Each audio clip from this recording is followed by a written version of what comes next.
Hello everyone, स्वागत है आपका हमारे चैनल में एनसीईआरटी नुक्कड़ में। मैक्सिमम एक पेज का हम 3 मिनट लेंगे और इस हिसाब से हम एक चैप्टर को रैप अप करेंगे within an hour, within 45 minutes ही हम ट्राई करेंगे। कुल मिनिमम टाइम में ट्राई करेंगे इसे भी कवर कर ले। स्टार्ट करते हैं। Biology is the sciences of life forms and living processes. The living world comprises an amazing diversity of living organisms. Early men could easily perceive the difference between inanimate matter and living organism। जो मतलब जो early man थे वो बहुत आराम से, बिल्कुल आराम से पहचान कर सकते थे कि इनएनिमेट मतलब नॉन लिविंग और लिविंग क्या है। Early man defined some of the inanimate matter like wind, sea, fire etcetera. Wind, sea और फायर जो भी था उसको अर्ली मैन ने पहले डिफाइन कर चुका था। And some among the animals and plants, और कुछ प्लांट्स और एनिमल्स को भी अर्ली मैन पहचान चुके थे कि क्या लिविंग है, नॉन लिविंग है। A common feature of all such forms of inanimate and animate objects was the sense of awe or fear they evoked. मतलब उन्हें एव मतलब शाइनेस कह सकते हैं एक तरीके से, या फिर जो डर था जो उनके अंदर आया, इसके बेसिस पे वो उन्होंने डिफाइन करा था। The description of living organisms including human beings began much later in human history. Societies which indulged in an anthropocentric eraser कहाँ से आएगा यार, एक सेकेंड, ठीक है। हाँ, anthropocentric view of biology could register limited progress in biological knowledge. Systematic and monumental मतलब क्या होता है, स्मारक, जो एक हिस्टोरिकल टाइप का हम लोग कह सकते हैं, monumental description of life forms brought in out of necessity detailed system of identification, nomenclature and classification. The biggest spin of such studies was the recognition of sharing of similarities among living organisms, both horizontally and vertically। मतलब horizontally भी और vertically भी similarities share करने की। उनमें जो biggest spin था, मतलब जो बिगेस्ट टर्न अराउंड था, वो ये था कि sharing the similarities horizontally and vertically. यहाँ हमें ध्यान देना है both, that all present day living organisms are related to each other and also to all the organisms that ever lived on this earth, was a revelation which humbled man and led to cultural movements for conservation of biodiversity. In the following chapters of this unit, you will get a descriptions including classification of animals and plants from a taxonomic perspective। मतलब इस ये unit हमें basically क्या बताएगा कि हमें इस chapter में इस यूनिट में मिलेगा क्लासिफिकेशन, एनिमल और प्लांट का क्लासिफिकेशन एक टैक्सोनॉमिक पर्सपेक्टिव से, टैक्सोनॉमिस्ट के पर्सपेक्टिव से हमें क्लासिफिकेशन मिलेगा। चलो यार, अब स्टार्ट करते हैं हम। अर्नेस्ट मेयर को यार कौन नहीं जानता। सबसे पहले हम इनका डीओबी देखेंगे। 1904 से 1904 से 2004, बिल्कुल 100 ईयर्स का इनका लाइफ साइकिल था। Born on 5 July 1904 in Kempton, Germany जो है हमें याद करने की बिल्कुल जरूरत है कि इनका बर्थ कहाँ हुआ था, जर्मनी में हुआ था अर्नेस्ट मेयर का। Ernst Mayr the Harvard University evolutionary biologist in who has been called the Darwin of 20th century. अगर आपने नीट एग्जाम का भी अटेम्प्ट किया होगा तो आपको पता होगा ये जो लाइन है, इस लाइन से बेसिकली PYQ भी आ चुके हैं कि 20th सेंचुरी का डार्विन किसे कहा जाए, तो अर्नेस्ट मेयर को ही 20th सेंचुरी का हम डार्विन कहते हैं। Was one of the 100 greatest scientists of all time. Mayer joined Harvard's Faculty of Arts and Sciences in 1953 and retired in 1975, assuming the title Alexander Agassiz Professor of Zoology Emeritus throughout his nearly 80-year career. His research spanned ornithology, taxonomy, zoogeography, evolution, systematics, and the history and philosophy of biology. He almost single-handedly made the origin of species diversity the central question of evolutionary biology that it is today। मतलब हम यहाँ पे ये कह सकते हैं कि इन्होंने मतलब single handedly origin of species को सेंट्रल क्वेश्चन बना दिया था कि ओरिजिन स्पीसीज़ का ओरिजिन कैसे हुआ। ये आज भी सेंट्रल क्वेश्चन है इवोल्यूशनरी बायोलॉजी का, मतलब जो इवोल्यूशन कैसे हुआ। He also pointed the currently accepted definition of biological species. जो हम करेंटली बायोलॉजिकल स्पीसीज को एक्सेप्ट करते हैं उसका डेफिनेशन भी इन्होंने ही दिया। Mayr was awarded the 3 prizes worldly regarded as triple crown for biology, the Balzan prize in 1983, the international prize for biology in 1994 and the Crafoord and the Crawford Prize in 1999. Mayer died at the age of 100 in the year of 2004. हमने जैसे पहले ही पढ़ लिया है कि इनका as 100 years था. अब यार इन्हें 3 प्राइजेस मिले थे. इन्हें क्या मिले थे? बेसिकली 3 प्राइजेस मिले थे. तो इन 3 प्राइजेस के ऐसे तो हमें भूल जाएगा. तो मैं क्या करता हूँ, आपको एक बहुत छोटा सा ट्रिक बता देता हूँ. अगर आप ध्यान दें तो जो 3 प्राइजेस मेयर को मिले थे वो थे बाल्जन प्राइज़, एक थे बाल्जन प्राइज़, एक हो गया हमारा क्रोफोर्ड प्राइज़ और एक था इंटरनेशनल प्राइज़ फॉर बायोलॉजी. तो पहले हम बाल्जन प्राइज़ याद करेंगे, फिर इंटरनेशनल प्राइज़ फॉर बायोलॉजी याद करेंगे, फिर क्रोफोर्ड प्राइज़. ये तीनों हमारा सीक्वेंस में है. तो हम BIC याद कर लेंगे. BIC एक हम छोटा सा ट्रिक ऐसे मान सकते हैं कि हमारा ये छोटा सा एक ट्रिक हो गया BIC. और सबसे पहले इन्हें मिला था बाल्जन प्राइज़ मिला था 1983 में इन्हें बाल्जन प्राइज़ मिला था. और उसके बाद इसके 11 साल के बाद मिला था इन्हें 1994 में इंटरनेशनल प्राइज़ 1994 में मिला था. और उसके बाद मिला था इन्हें 1999 में. उसके 6 साल तो पहला प्राइज़ इन्हें मिला था 11 साल के बाद. उसके 3 साल के बाद मिला, उसके 11 साल के बाद मिला था पहला प्राइज़ 1983 में मिला था. उसके 11 साल के बाद इन्हें मिला दूसरा प्राइज़. और उसके 6 साल के बाद इन्हें मिला 5 साल के बाद इन्हें मिला तीसरा प्राइज़. तो ये ट्रिक है BIC, Balzan international prize for biology and Crafoord prize in 1999. चलो यार अब हम मेन चैप्टर पे अपने आ जाते हैं.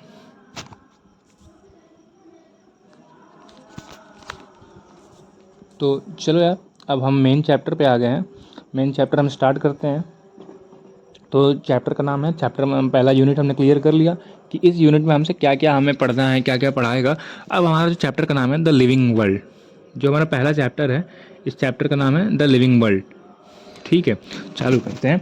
बहुत इसमें डिटेल में कुछ चीज़ें दी नहीं है तो हम यही ट्राई करेंगे कम से कम टाइम में बस रीडिंग करके चलते चले. जो चीज़ जहाँ पर ज़रूरी होंगी वहाँ मैं थोड़ा एक्सप्लेन भी कर दूँगा. तो how wonderful is the living world. The wide range of living types is amazing. The extraordinary habitats in which we find living organisms, be it cold mountains, deciduous forest, oceans, freshwater lakes, desert, or hot spring, leave us speechless. The beauty of a galloping horse, of the migrating birds, the valley of flowers, or the attacking sharks evokes awe and a deep sense of wonder.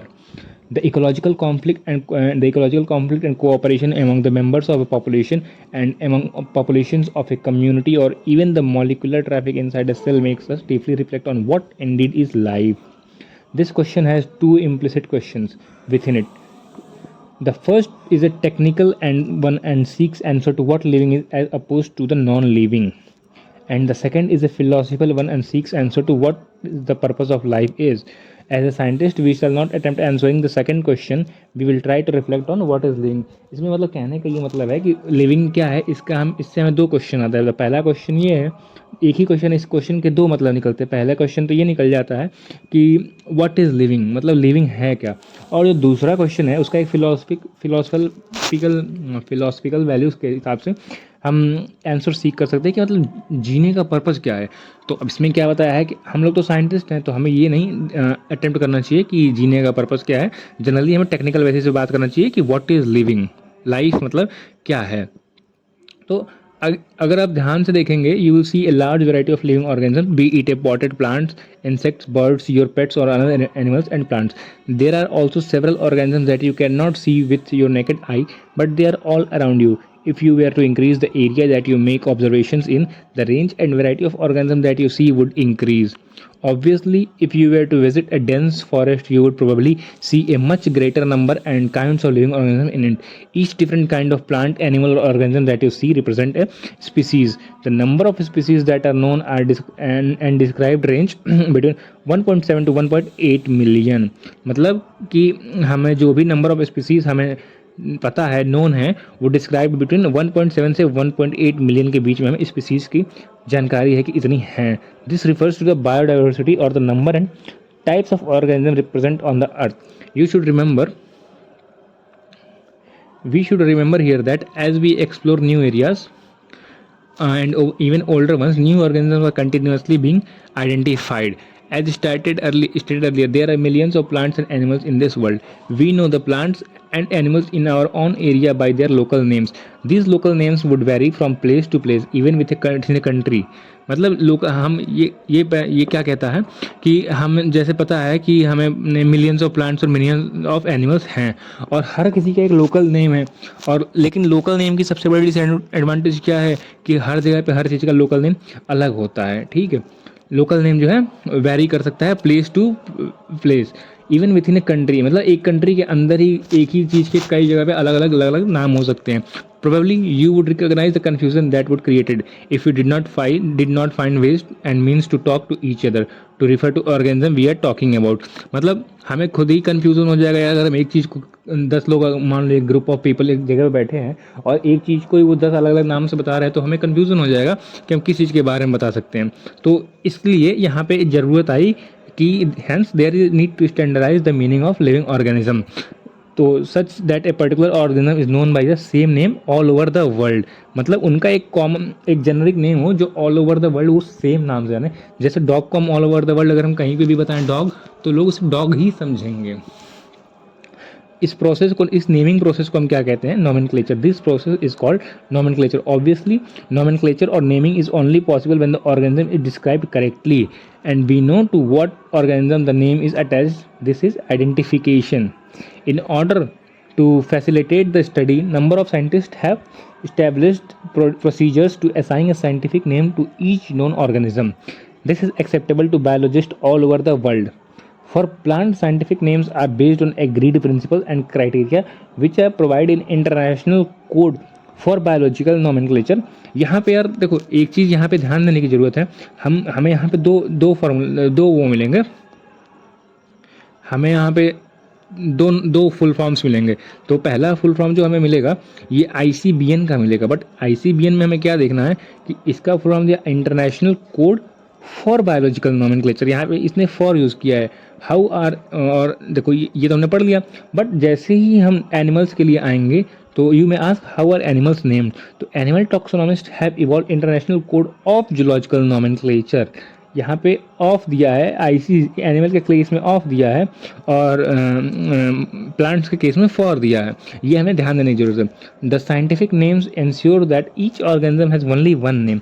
Description at any organism should enable the people in any part of the world to arrive at the same name.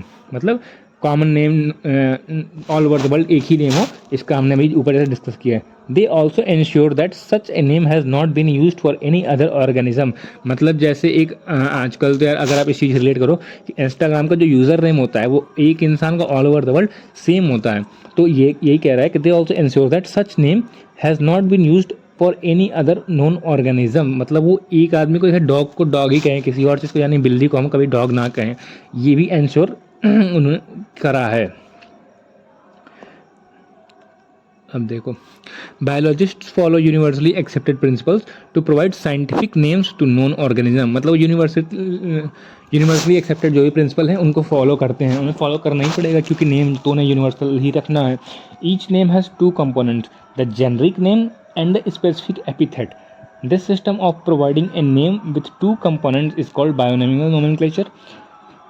एक हर नाम का दो component होते हैं, एक पहला होता है जेनरिक नेम होता है और दूसरा होता है स्पेसिफिक एपिथेट। और इस the system of providing name with two components are called binomial nomenclature. मतलब एक नाम को किसी एक ऑब्जेक्ट, किसी एक जानवर या प्लांट के नाम को दो टुकड़ों में तोड़ने को, जिसमें पहला टुकड़ा हो जेनरिक नेम और दूसरा हो स्पेसिफिक एपिथेट, मतलब किस स्पीशीज से आ रहा है, इस सिस्टम की क्लासिफिकेशन को हम बायोनोमियल नोमेनक्लेचर कहते हैं। This naming system given by Carolus Linnaeus. मतलब ये जो सिस्टम था, ये नेमिंग सिस्टम किसने दिया था, किस साइंटिस्ट ने दिया था? कैरोलस लीनियस ने दिया था। Binomial nomenclature was given by Carolus Linnaeus, is being practiced by biologists all over the world. This naming system using a two-word format was found convenient. Let us take the example of mango to understand the way of providing scientific names better. The scientific name of mango is written as Mangifera indica. Scientific name mango का क्या है? Mangifera indica. Let us see how it is a binomial name. In this name, Mangifera represent the genus. Mangifera जो है Mangifera जो है वो genus represent करता है, वाइल इंडिका जो है इंडिका, ध्यान दीजिएगा कि जो स्पेसिफिक एपिथेट होगा वो हमेशा स्मॉल लेटर से होगा। तो इंडिका जो है एक पर्टिकुलर स्पीसीज और ए स्पेसिफिक एपिथेट हम इसे कहते हैं। Other universal rules of nomenclature are as follows. Binomial names are generally in written and written in एक second. Biological names are generally in written and biological names are generally in Latin and written in italics। मतलब ये generally तो होते हैं Latin में लेकिन italics में लिखते हैं। दे आर लैटिनाइज्ड और डिराइव्ड फ्रॉम लैटिन इररेस्पेक्टिव और देयर ओरिजिन। मतलब वो किस ओरिजिन से बिलोंग करते हैं उससे कोई मतलब नहीं है, वो लैटिनाइज्ड और डिराइव्ड फ्रॉम लैटिन ही होते हैं irrespective of their origin. The first word in a biological name represents the genus, while the second component of the component denotes the specific species, specific epithet। जैसे हमने पढ़ा फर्स्ट जो Mangifera indica में जो first letter था वो क्या करता है, जीनस। मैंजीफेरा जो है वो है जीनस और जो इंडिका है वो क्या है, स्पेसिफिक एपिथेट। इंडिका क्या है, स्पेसिफिक एपिथेट है। Both the words in a biological name when handwritten are separately underline. मतलब जब हम बायोलॉजिकल नेम्स को हाथ से लिखेंगे तो दोनों नाम को सेपरेटली अंडरलाइन करेंगे और प्रिंटेड इन इटैलिक्स, या तो इटैलिक्स से प्रिंट कर देंगे या तो हैंड रिटन करेंगे। तो जनरली हम उसे दोनों को नाम को अंडरलाइन करेंगे to indicate their Latin origin. अब आते हैं हम दूसरे पेज पे। The first word denoting, colour change कर ले, एक मिनट है यार। The first word denoting the genus starts with a capital letter. जैसे हमने कहा है कि मैंजीफेरा का एम बड़ा है। The first word denoting the genus starts with a capital letter while the specific epithet starts with a small letter. जैसे Mangifera में इंडिका में एम बड़ा है और आई छोटा है। It can be illustrated with the example of Mangifera indica. देख लो, एम बड़ा है और आई छोटा है। Name of the author appears after the specific epithet. अब किसने खोजा है भाई, उसे भी तो क्रेडिट चाहिए। तो कैरोलस लिनियस जो थे वो उन्होंने मैंगो के नाम को रखा था मैंजीफेरा इंडिका लिन। तो name of the author appears after the specific epithet that is at the end of the biological name and is written in an abbreviated form. Example Mangifera indica Linn. अब name of the author है वो capital में होगा, Linnaeus का नाम था तो name of the author जो है वो कैपिटल में ही होगा। Indicates that this species was first described by Linnaeus. Since it is nearly impossible to study all the living organisms, it is necessary to devise some means to make this possible. This process is called classification. मतलब क्या है यार कि generally यार ये तो impossible है कि हमें सारे एक एक स्पीसीज़ को पकड़ के पढ़े उनका नाम लिखें। तो इसके लिए हमने क्या किया कि क्लासिफिकेशन कर दिया, since it is necessary to devise some means to make this possible. This process is called classification. Classification is the process by which anything is grouped in convenient categories based on some easily observable characters. Convenient categories में हम इन्हें group करेंगे। easily observable characters मतलब हम किसी भी चीज़ को 10 जानवरों को देखें, 10 प्लांट्स को देखें या 10 जानवरों को देखें, उनमें से जो भी एक कॉमन चीज़ें हैं उसमें हम उसे क्या करेंगे, एक फैमिली में उससे हम क्लासिफिकेशन कर देंगे, एक ग्रुप में क्लासीफाई कर देंगे। जैसे यार हम सबने सुना होगा कि बिल्ली क्या है, शेर की मौसी है। तो बिल्ली और चीता, टाइगर हो गया, लेपर्ड हो गया, ये सब बिल्ली के फैमिली, मतलब बिल्ली के फैमिली से ही आते हैं।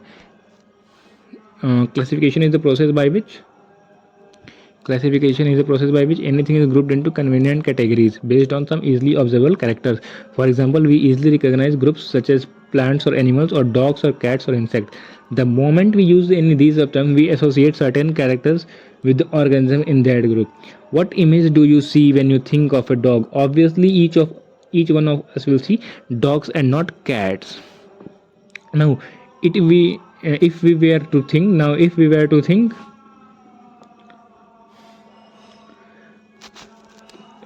of Alsatians, we know that we are talking about Alsatians. Similarly, suppose we were to say mammals, you would of course think of animals with external ears and body. Likewise, in plants, if we try to talk of wheat, the picture of wheat comes in our mind. Of each will be of wheat plant not of rice, यानी कि जब हम गेहूं के बारे में बात करेंगे तो हमारे दिमाग में गेहूं के प्लांट का इमेज आएगा, ना कि हमें चावल के राइस के प्लांट का या फिर किसी और प्लांट का आएगा। Hence all these dogs, cats, mammals, wheat, rice plant, animals etcetera are convenient categories as we use to study organism. The scientific term for these categories is called taxa. इनको जो categorise करते हैं तो उसको हम एक साइंटिफिक टर्म दिया गया है, इसे हम टैक्सा कहते हैं। Here you must recognize that the taxa can indicate categories at a very different level. Plants also form a taxa. Wheat is also a taxa. Similarly, animals, mammals, dogs, and all are taxa. But you know that a dog is a dog is a mammal, and mammals are animals. Therefore, animals, mammals, and dog represent taxa at different level. Animals में क्या है, dog भी आ सकते हैं, cat भी आ सकते हैं। Mammals में क्या है, ह्यूमन भी आ सकते हैं, एनिमल्स भी आ सकते हैं।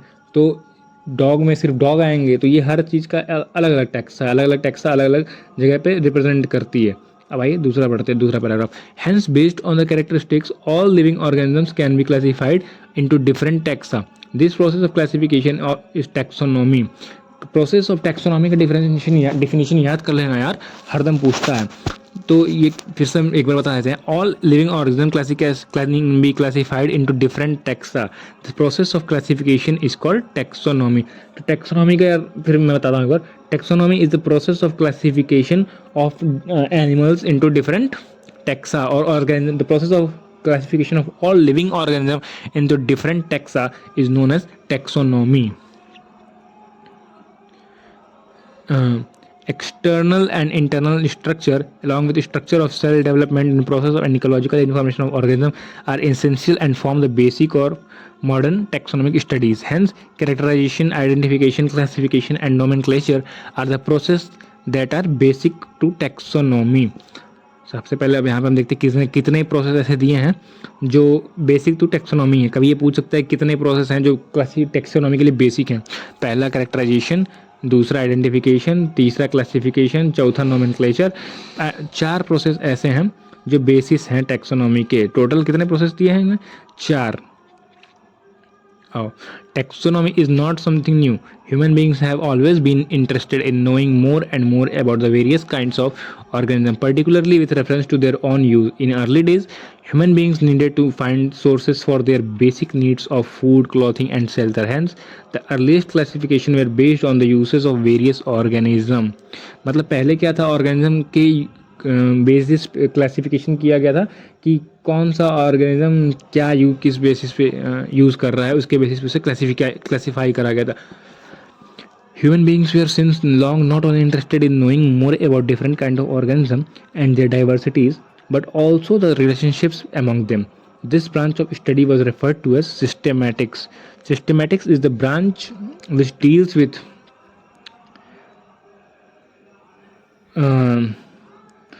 चलो आगे देखते हैं। The human beings were since long not only interested in knowing more about the different kinds of organisms and their diversities, but also the relationship among them. Systematics क्या है? ब्रांच ऑफ बायोलॉजी है जो deal करता है relationship, different kind of organism के बीच के जो relationships हैं उसको डील करता है। The word systematics is derived from Latin word systema which means systematic arrangement of organism. Systematic या organised arrangement of organism. Linnaeus used systema naturae as the title of his publication. Systema naturae क्या है? Linnaeus की book है यार, ये Linnaeus की book है।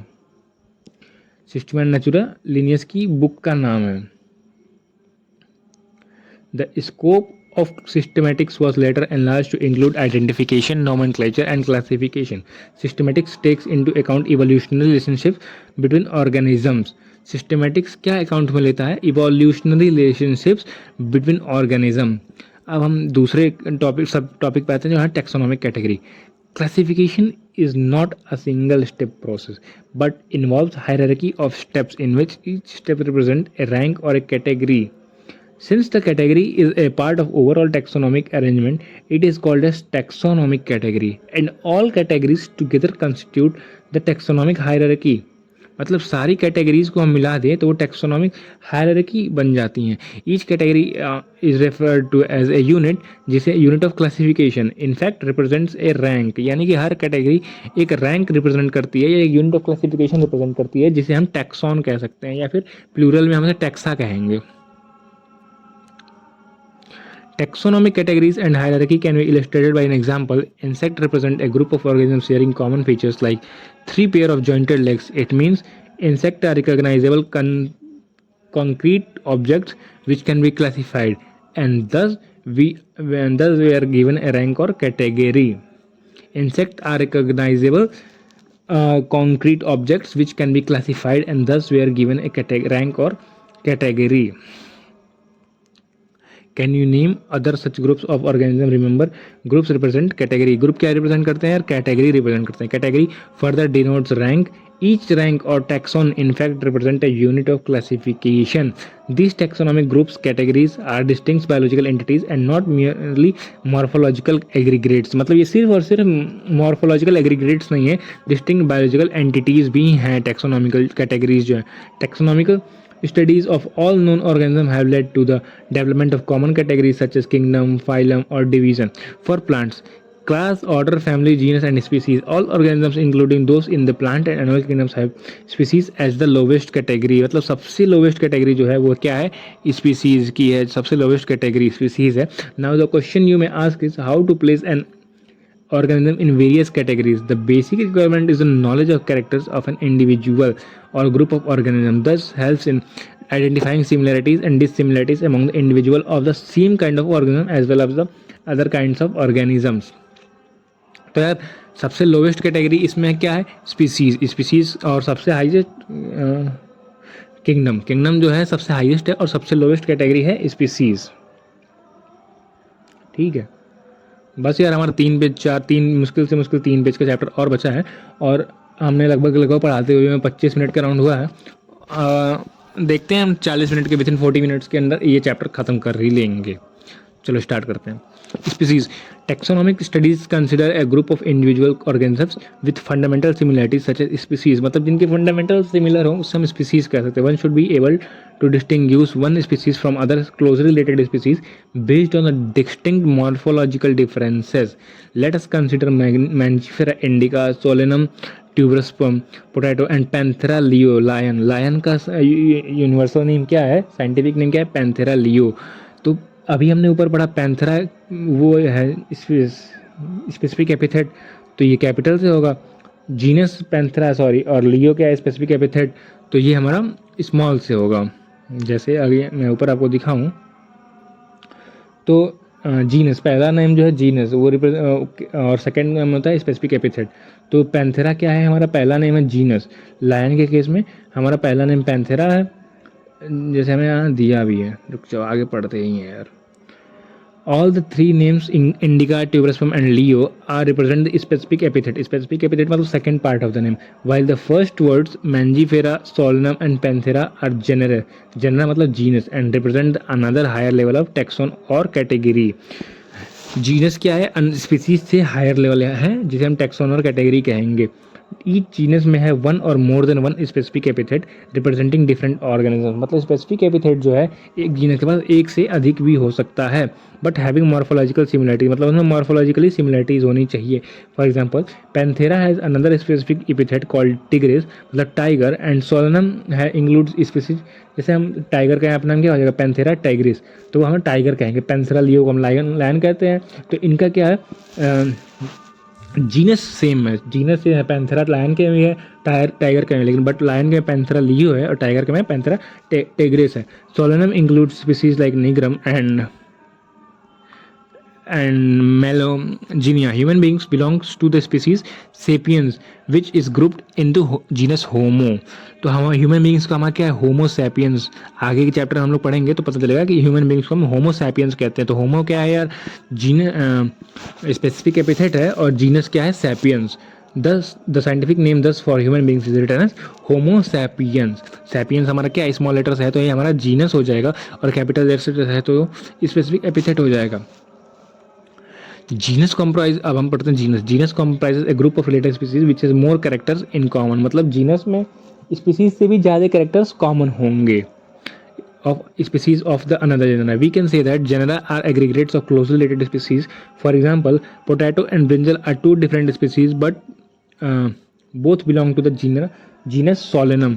Potato और ब्रिंजल दो अलग अलग स्पीसीज अलग अलग वो हैं स्पीसीज हैं, बट उनका जीन जो है जीन सेम है सोलेनम.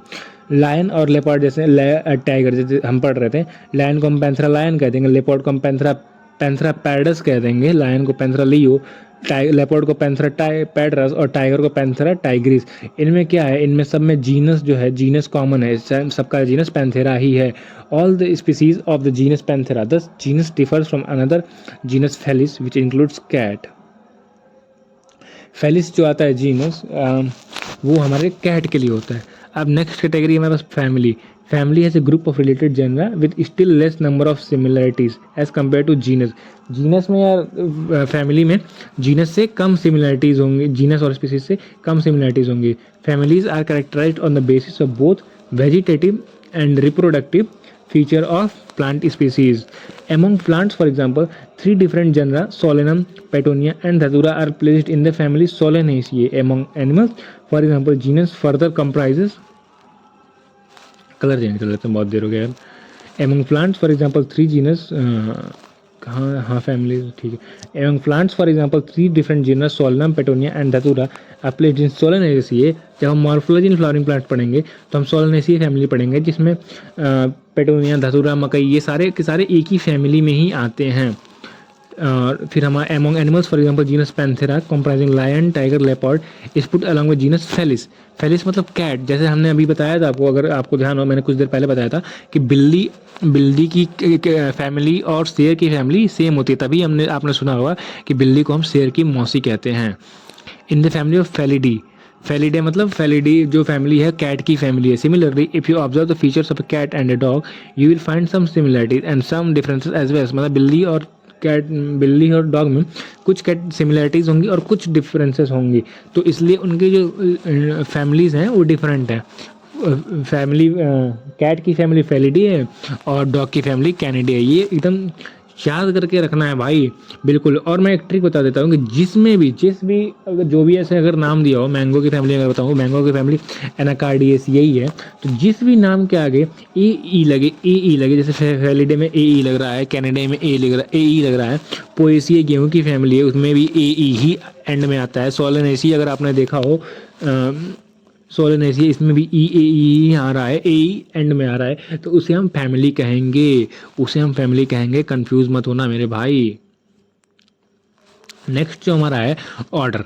हम टेक्सोनॉमिक कैटेगरी ऑर्डर. आज ऑर्डर पढ़ते हैं.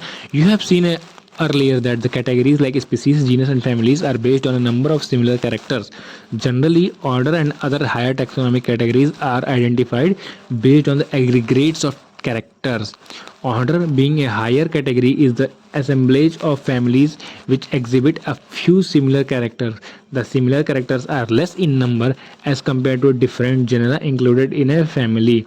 Plant families like Convolucaceae, Solanaceae and are included in order of Polemoniales, mainly based on floral characters. The animal order Carnivora includes families like Felidae and Canidae.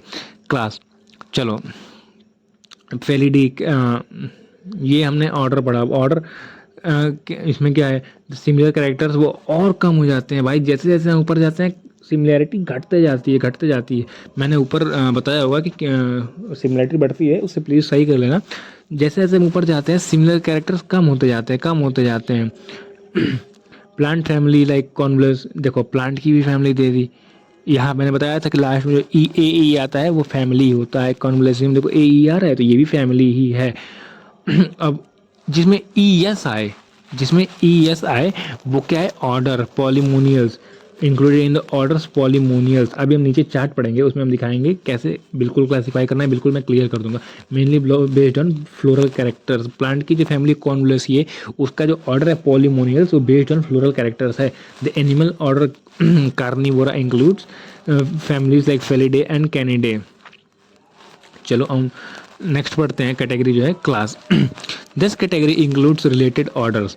Class क्या करते हैं, जितने भी related orders, जितने भी group of organism हैं जिनका order same होगा उनको एक में कर देगा, उसे हम क्लास कहेंगे. For example order Primata comprising monkey, gorilla and gibbon. जैसे गोरिल्ला, गिबॉन और मंकी जो है, इन तीनों की ऑर्डर सेम है, और इन तीनों का ऑर्डर सेम है, तो इन्हें हम सेम क्लास में प्लेस कर देंगे। मैमेलिया जो है सेम क्लास हो गया, along with order Carnivora that includes animals like tiger, cat and dog. Carnivora क्या है? एनिमल्स ऐसे होते हैं जो मीट ईटर्स बेसिकली होते हैं, तो हम मैमल्स को ऑर्डर कार्निवोरा में ही प्लेस कर सकते हैं। That includes like tiger, cat and dog.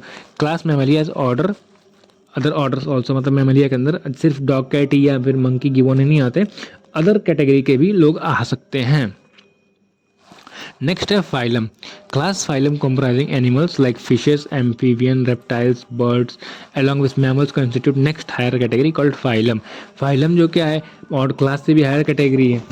और इसमें जो भी क्लासिफिकेशन है, इसमें फाइलम में, सेम फाइलम में एक ही वही चीज़ हम रखेंगे जो common features like presence of notochord and dorsal hollow neural system are included in phylum Chordata. मतलब कॉर्डेटा में जितने भी कॉर्डेटा के मेंबर्स होते हैं उनमें सब में प्रेजेंस, नोटोकॉर्ड प्रेजेंस होता है, और न्यूरल सिस्टम जो उनका होता है डोर्सल और हॉलो होता है, मतलब पीछे की तरफ होता है और खोखला होता है। तो ये सारे जिन भी ऑर्गेनिज्म में नोटोकॉर्ड प्रेजेंट होगा, dorsal hollow neural system present होगा, वो सारे के सारे किस फाइलम में आ जाएंगे? फाइलम कॉर्डेटा में आ जाएंगे। In case of plant, classes with few similar characters are assign to higher category called division.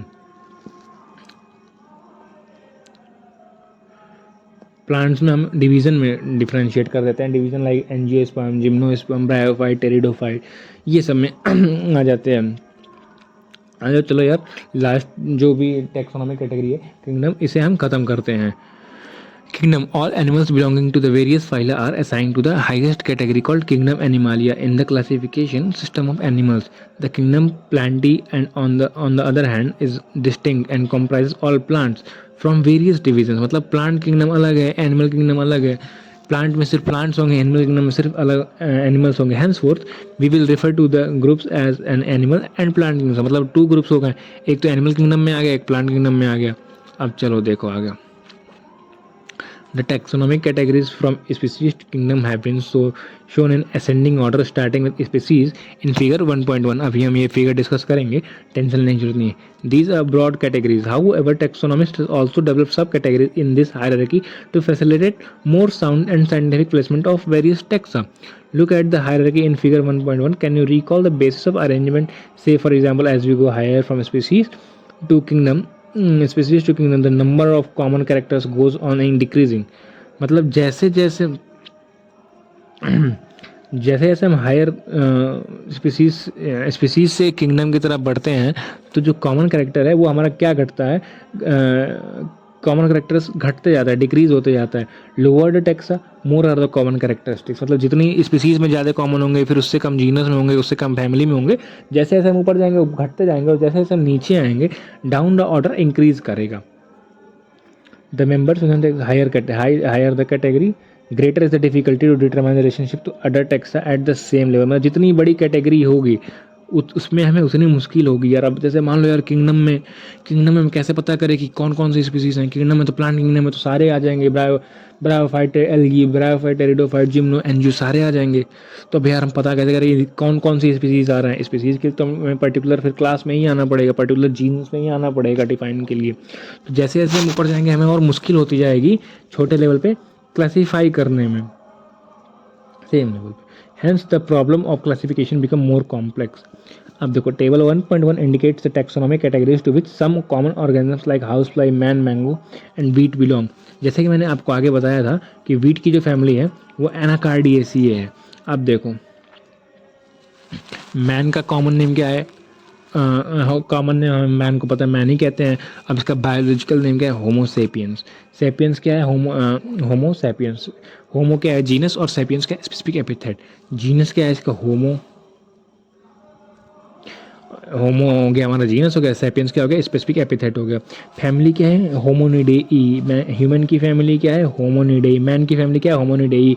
मैंने आपको ऊपर एक ट्रिक बताया होगा, उसमें ई जिसमें उसे हम फैमिली कहते हैं। देखो मैन की फैमिली होमोनिडेई, हाउस फ्लाई की फैमिली मस्केडियाई, मैंगो की फैमिली एनाकार्डिएसिएई, और वीट की फैमिली पोएसिएई। इन सब में एक कॉमन है कि लास्ट में ए ई है, लास्ट में ए ई है। तो ये सारे के सारे क्या है? फैमिली हैं। अब देखो मैन की फैमिली क्या है, प्राइमेटा। हाउस फ्लाई के लिए बायोलॉजिकल नेम क्या है, मस्का डोमेस्टिका। हाउस फ्लाई का जीनस क्या है, मस्का। ये जितने भी जीनस हैं वो सब हम कैपिटल से लिखते हैं, इसलिए सारे के सारे यहाँ कैपिटल से। हाउस फ्लाई का जीनस क्या है, मस्का। हाउस फ्लाई की फैमिली क्या है, मस्किडाई। ऑर्डर क्या है, डिप्टेरा। हाउस फ्लाई की ऑर्डर काफ़ी बार इसने पूछा है, नीट में भी पूछा है, हर जगह पूछता है कि हाउस फ्लाई का ऑर्डर है डिप्टेरा। मैन के लिए तो क्लास मैमेलिया हो जाएगा, हाउस फ्लाई के लिए क्लास इंसेक्टा हो जाएगा। और डिवीज़न क्या है, कॉर्डेटा। कॉर्डेटा मतलब क्या है, presence of hollow neural system, ventral hollow neural system और प्रेजेंस ऑफ नोटोकॉर्ड। और हाउस फ्लाई की फाइलम डिवीजन क्या है, आर्थ्रोपोडा। आर्थ्रोपोडा मतलब जॉइंटेड लेग्स और बॉडी डिविजिबल इनटू 3 पार्ट्स। अब मैंगो का आते हैं, मैंजीफेरा इंडिका। मैंजीफेरा क्या है, जीनस, और इंडिका क्या है, स्पेसिफिक एपिथेट। स्पेसिफिक एपिथेट हमें स्मॉल से ही लिखना होता है। Genus Mangifera, family Anacardiaceae, order Sapindales, और क्लास मैंगो क्या है, डाइकोटिलेडन क्लास में आती है, तो इसका क्लास डाइकोटिलेडन है। और फाइलम डिवीजन एंजियोस्पर्मी, एंजियोस्पर्म में ही। अब कॉमन नेम वीट के लिए आते हैं, वीट सब वीटी कहते हैं, लेकिन इसका बायोलॉजिकल नेम क्या है, Triticum aestivum. Triticum aestivum is the biological name. Genus क्या है, ट्रैक्टिकम। फैमिली क्या है, पोएसिएई, पोएसिएई। वीट की फैमिली पोएसिएई। ऑर्डर क्या है, पोएल्स। ऑर्डर क्या है, पोएल्स। और क्लास क्या है, मोनोकोटिलेडन, मतलब वीट मोनोकोट है और मैंगो डाइकोट है। मैंगो डाइकोट है, वीट मोनोकोट है, और लेकिन दोनों के दोनों का क्लास क्या है, फाइलम क्या है, सेम है, एक ही फाइलम है मैंगो और वीट। अगर एक क्वेश्चन है कि मैंगो और wheat belongs to same phylum या सेम डिवीजन, तो हम कह सकते हैं बिल्कुल हाँ जी, मैंगो और wheat belongs to same phylum same division. अब आओ यार, ये टैक्सोनॉमिक कैरेक्टरी का ये देख लेते हैं, इससे हर साल एक क्वेश्चन आता है। इसका आप एक ट्रिक याद कर लीजिए, किंगडम को हम लिख सकते हैं की, फाइलम डिवीजन को की पॉट्स, क्लास को क्लीन, ऑर्डर को और, फैमिली रखेंगे, और जीनस को गेट और स्पीसीज को सिक। मैं बता देता हूँ, की पॉट्स क्लीन और फैमिली गेट्स सिक। एक बार और रिपीट कर दे रहे हैं, की पॉट्स क्लीन और फैमिली गेट्स सिक। की पॉट्स क्लीन और फैमिली गेट्स सिक। कीप पॉट्स क्लीन और फैमिली गेट सिक। चलो यार, लगे आज समरी भी कवर कर ही लेते हैं। The living world is rich in A variety, millions of plants and animals have been identified and described, but a large number of still remain unknown. The very range of organisms in terms of size, color, habitat, physiological and morphological features make us seek the defining characteristics of living organisms. In order to facilitate the study of kinds and diversity of organisms, biologists have evolved certain rules and principles for the identification of nomenclature and classification of organisms. The branch of knowledge dealing with this aspect is referred to as taxonomy. Taxonomy की definition हमने आगे पढ़ी ली थी यार. The taxonomic studies of various species of plant and animals are used in agriculture, forestry, industry, and in general for knowing our bioresources and their diversity. The basics of taxonomic like identification, naming, and classification of organisms are universally evolved under international codes based on the resemblance and distinct differences. Each organism is identified and assigned a correct scientific biological name comprising of two words as per the binomial system of nomenclature. An organism represent occupies a place or position in the system of classification. There are many categories, ranks which are generally refer to taxonomic characteristics or tax. All the category constitute a taxonomy hierarchy. ठीक है यार, बस हमारा ये channel rap, हमारा ये जो chapter है, चैप्टर 1 हमने रैप अप कर लिया। लगभग हमने 42 मिनट्स के अराउंड में पूरा फुल एनसीईआरटी की रीडिंग करी है। और हमें अगर हमने ये यहाँ पे ये वाला पोर्शन डिस्कस नहीं किया, ये हमने ये वाला पोर्शन डिस्कस अगर नहीं करा होता, तो हमें लगभग 10 मिनट तो आराम से बच ही जाते। तो यार आधे घंटे में हमने बायो के एनसीईआरटी की रीडिंग कर ली है। इस चैप्टर को जनरली कोई पढ़ाता नहीं है यार। तो देखो, पहला वीडियो है मेरा इस चैनल पे, तो आप मुझे कमेंट में बता सकते हो कि मैंने कहाँ पे गलती करी, क्या गलती करी, और मैं किस तरीके से इम्प्रूव कर सकता हूँ, किस तरीके से मैं इम्प्रूव कर सकता हूँ। तो प्लीज़ कमेंट करके जाना यार। अच्छा लगे तो लाइक कर देना, और ये